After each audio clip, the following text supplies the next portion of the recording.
I saw the woman drunken with the blood of the Kochim, and with the blood of the martyrs of Yahusha, and when I saw her, I wondered with great admiration. And the angel said unto me, Wherefore did you marvel? I will tell you the mystery of the woman, and of the beast that carries her, which has the 7 heads and 10 horns. Chizayon, Revelation 17:6-7. And he said unto me, The waters which you saw, where the whore sits, are peoples, and multitudes, and nations, and tongues. And the 10 horns which you saw upon the beast, these shall hate the whore, and shall make her desolate and naked, and shall eat her flesh, and burn her with fire. For Elohim has put in their hearts to fulfill his will, and to agree, and give their kingdom unto the beast, until the words of Elohim shall be fulfilled. And the woman which you saw is that great city, which reigns over the kings of the earth. Chizayon, Revelation 17:15-18. Who are the 10 nations that hate the whore? 1. Iran. 2. China. 3. Russia. 4. North Korea. 5. Cuba. 6. Venezuela. 7. Yemen. 8. Afghanistan. 9. Saudi Arabia. 10. Iraq. How much she has glorified herself, and lived deliciously, so much torment and sorrow give her, for she says in her heart, I sit a queen, and am no widow, and shall see no sorrow. Therefore shall her plagues come in one day, death, and mourning, and famine, and she shall be utterly burned with fire, for strong is Yah Elohim who judges her. And the kings of the earth, who have committed fornication and lived deliciously with her, shall bewail her, and lament for her, when they shall see the smoke of her burning, standing afar off for the fear of her torment, saying, Alas, alas, that great city Babel, that mighty city! For in 1 hour is your judgment come. And the merchants of the earth shall weep and mourn over her, for no man buys their merchandise any more. Chizayon, Revelation 18:7-11. The merchandise of gold, and silver, and precious stones, and of pearls, and fine linen, and purple, and silk, and scarlet, and all thyine wood, and all manner vessels of ivory, and all manner vessels of most precious wood, and of brass, and iron, and marble, and cinnamon, and odors, and ointments, and frankincense, and wine, and oil, and fine flour, and wheat, and beasts, and sheep, and horses, and chariots, and slaves, and souls of men. And the fruits that your soul lusted after are departed from you, and all things which were dainty and goodly are departed from you, and you shall find them no more at all. The merchants of these things, which were made rich by her, shall stand afar off for the fear of her torment, weeping and wailing, and saying, Alas, alas, that great city, that was clothed in fine linen, and purple, and scarlet, and decked with gold, and precious stones, and pearls. Chizayon, Revelation 18:12-16. The empire is now over. The powers of people who have lived through the decline of empires to not see the decline of their empire is stunning. If you want the greatest example now, just go to England. They still haven't figured it out, half of them, that empire is, even though literally it's gone, all that's left is to send the children of the king or queen periodically to a place like, Kenya, and have them hand out British flags to little children who give them bouquets, and then they leave. That's it. The shell of a performance that nobody takes seriously. Anyway, the American empire is over. The American empire is founded on an American capitalism that is in a new declining phase. And here's my argument. It is shaping the consciousness of the American people. Everyone in different ways.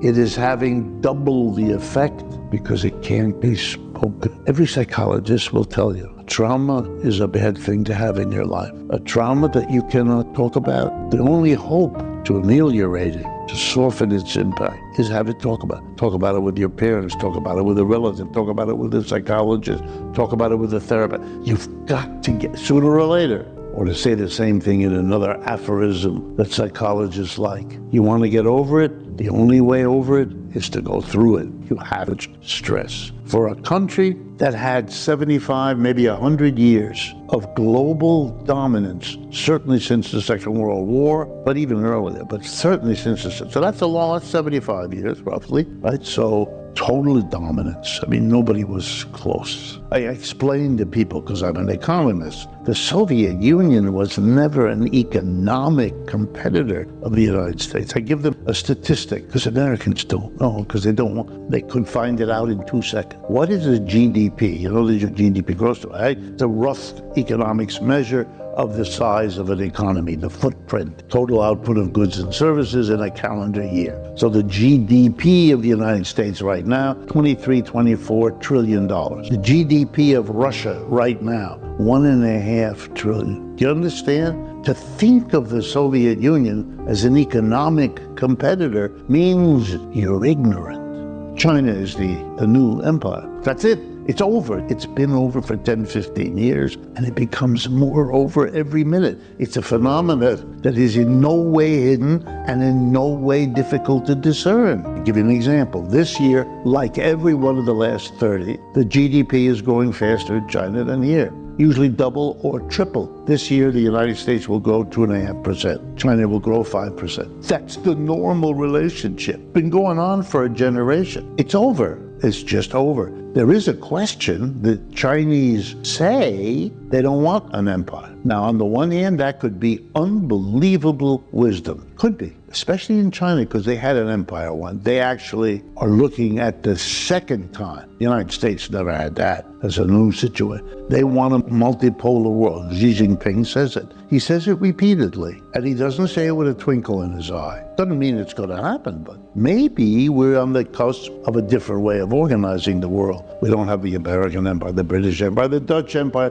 Persian Empire, Greek Empire, Roman Empire. Maybe not, but the American Empire is over. And there's no precedent here. Nobody has prepared the American people. What do you do if the ride up, which was a good ride for 75 years, rising standard of living, whatever it is, all of these things are now. And it comes from the change in the world economy.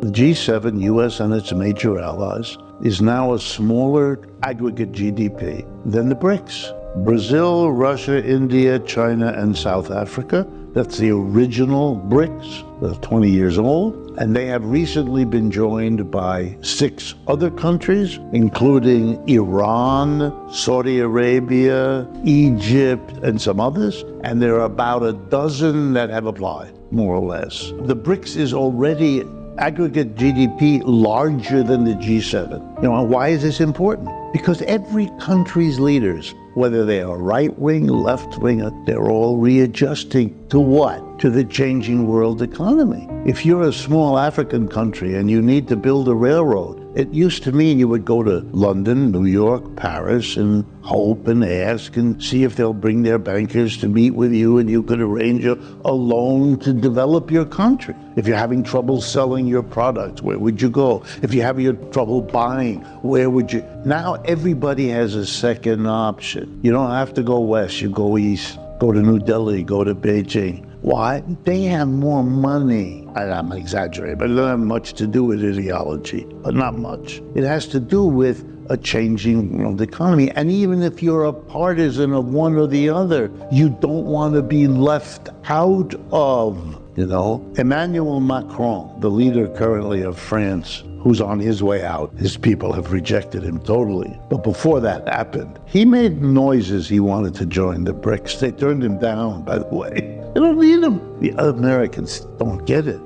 When the war in Ukraine breaks out, the Russians invade Ukraine, the United States decides that the way to handle this, to defeat the Russians quickly, is by imposing on the greatest, the mother of all sanctions. We won't buy Russian oil and gas. Russia depends heavily on oil and gas, which it has a lot of, and exporting it to Europe, which is a consumer. If you understand modern Europe, it's the core of modern Europe's economic success. Cheap Russian energy, and that flows directly until they blow up the pipeline to Germany. So Germany has, after the war, which decimates it, which is German for miracle of economics, the recovery of Germany. Germany becomes the economic powerhouse of Europe. Okay, a lot of truth to that, but a dependence on cheap Russian oil and gas. Okay, so the plan is we won't buy it anymore from you. You'll collapse. Your country will fall apart. Not only will you lose the war in Ukraine, but the West will come and carve you up, which could never be any more important than those Kazakhstan, those countries. That's serious. Biden speaks that way. Blinken, the state secretary, speaks that way. Jake Sullivan, the security advisor, they all speak that way. They believed that. That was all wrong. Russia didn't collapse. What happened? They didn't understand the change in the world because they're lost in the make-believe that it's not over. They didn't understand BRICS. What did the Russians do? They went to their allies, Russia and China. Will you buy the oil that we can't sell to Europe? Done. Deal. No problem. Game over. They couldn't see this coming? They don't know what you know? Of course they know. When the United States, as a corner colony of Britain, decides it wants to do things its own way, the British come down and say, you can't. And the Americans, half of them take it.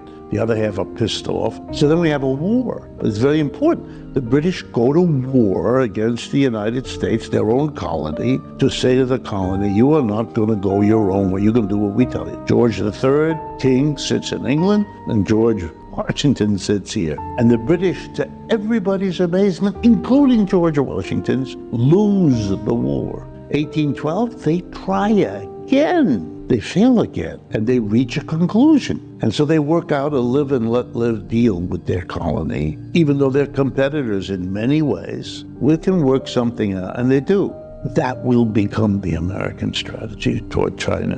But it's not speakable yet.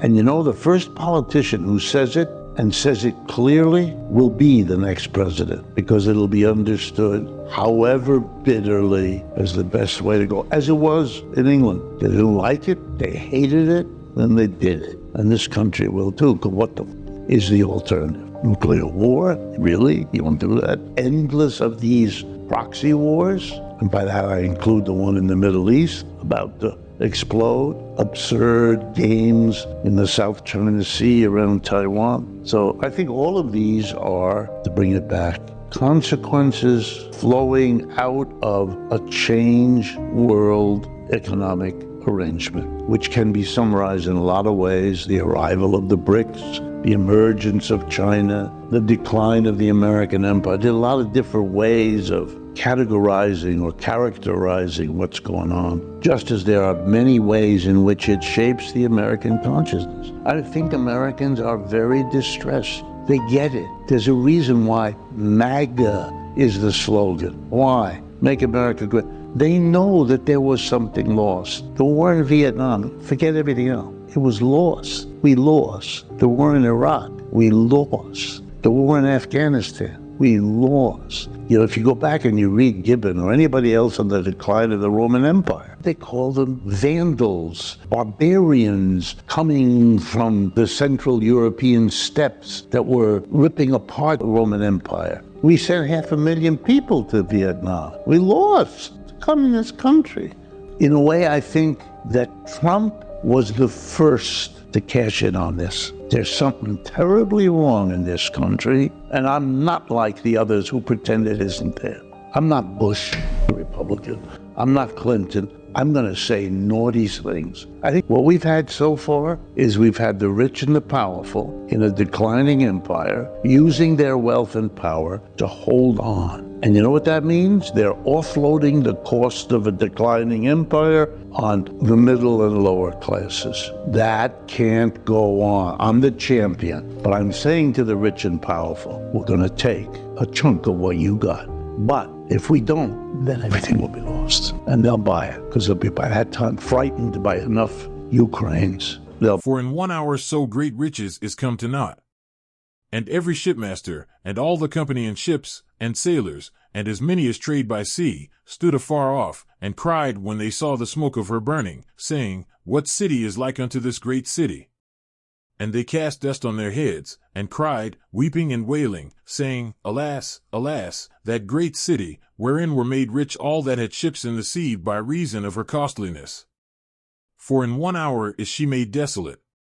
Rejoice over her, you heaven, and ye holy apostles and prophets, for Elohim has avenged you on her. And a mighty angel took up a stone like a great millstone, and cast it into the sea, saying, Thus with violence shall that great city Babel be thrown down, and shall be found no more at all. Chizayon, Revelation 18:17-21.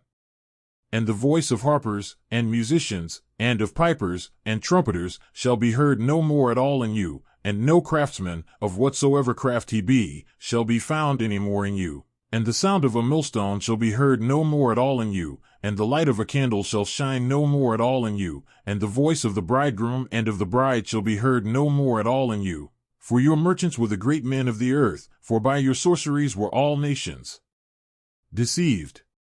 And in her was found the blood of prophets, and of the Kochim, and of all that were slain upon the earth. Chizayon, Revelation 18:22-24. Note, if you look up how many slaves was killed by slave owners, the only thing that comes up is the deaths on the ships for the Middle Passage. Why? Is there a problem with showing how you butchered a people?